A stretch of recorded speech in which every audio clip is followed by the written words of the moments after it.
Halo teman-teman semua, perkenalkan nama saya Fitriyanti Ningsih, mahasiswa semester 1 program studi ilmu hukum dengan NIM 010124111086. Kali ini saya akan mereview buku dengan judul Gadis Kretek yang merupakan buku fiksi Indonesia karangan Rati Kumala, diterbitkan oleh Gramedia Pustaka Utama, yang dimana buku ini merupakan cetakan ke-10 pada bulan Agustus tahun 2023. Dia diterbitkan di kota Jakarta dengan tebal buku 275 halaman.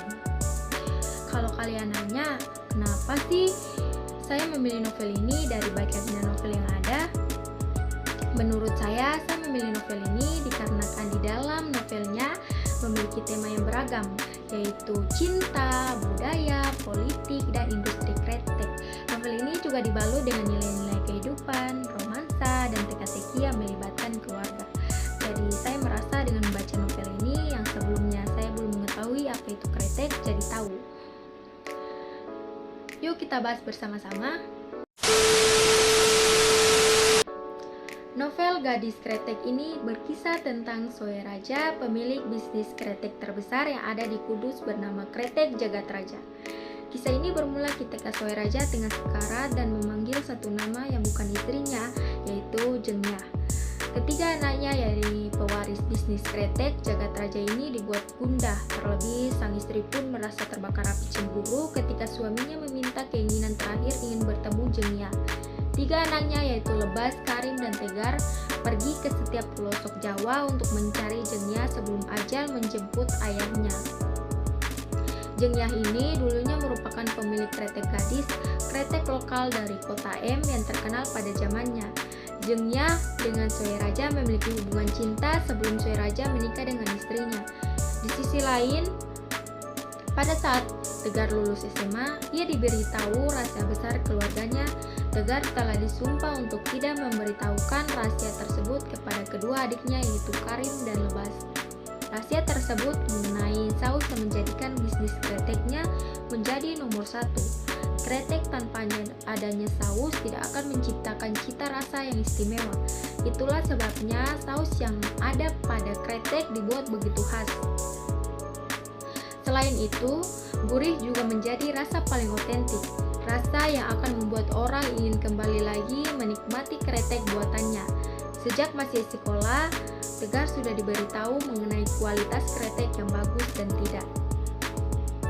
Bahkan, Tegar juga mengetahui semua seluk-beluk yang ada di pabrik kretek lengkap dengan orang di dalamnya. Romo atau Soejagat, kakek Tegar, memberinya amanah untuk meneruskan bisnis keluarganya kelak. Itulah mengapa Tegar seringkali disuruh magang ketika liburan tiba. Tegar juga dibekali pengetahuan seputar cara memilih bahan kretek yang bagus. Romo pernah membawanya berbelanja tembakau dan cengkih di desa Legoksari, Temanggung. Tidak hanya kualitas saja, Tegar juga disuruh untuk menilai harga tembakau dan cengkih yang murah agar sasaran penikmat kretek tepat. Dalam perjalanan mencari Jengnya, Lebas sempat merasakan kretek jenis lain yang ditawarkan oleh salah seorang temannya di Cirebon. Sekilas, Lebas merasa bahwa kretek tersebut merupakan kretek buatan keluarganya karena memiliki cita rasa yang cukup mirip.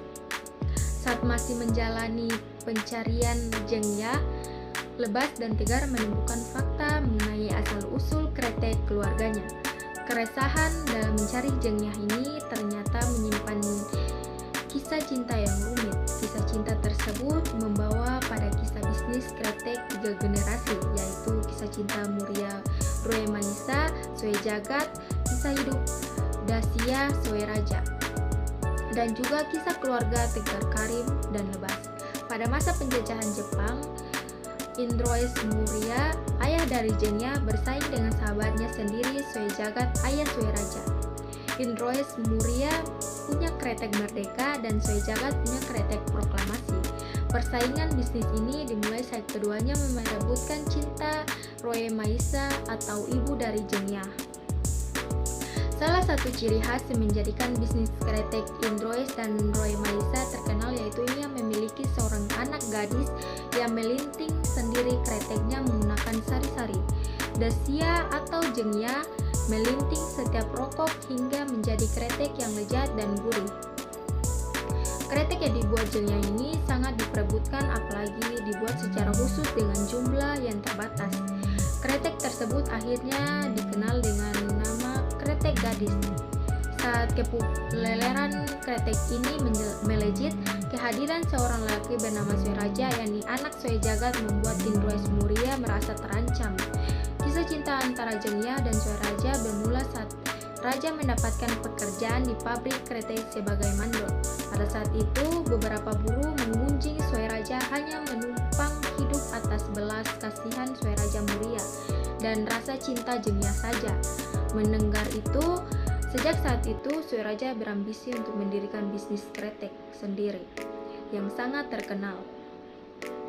Hal itu ia lakukan dengan cara mencuri resep yang telah Jengya buat selama ini. Soeraja pun membuat pabrik kretek dengan nama Jagat Raja yang berhasil menjadi kretek nomor satu.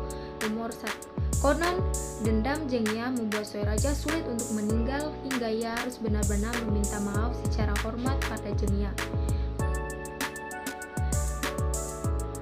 Selanjutnya yaitu keunggulan novel Gadis Kretek, yaitu novel Gadis Kretek ini mengenalkan perkembangan industri kretek dari masa ke masa di Indonesia secara apik dan menarik. Selain itu, novel ini juga memberikan gambaran bahwa orang yang paling kita percaya bisa menjadi musuh terdepan. Dan kekurangan novel Gadis Kretek yaitu tidak banyak kekurangan yang bisa kita temukan di novel ini. Hanya saja penggunaan nama yang hampir mirip membuat beberapa pembaca keliru, serta banyaknya alur maju mundur yang terbilang cukup rumit. Selebihnya, novel Gadis Kretek ini bisa menjadi bacaan santai dengan banyak edukasi menarik di dalamnya.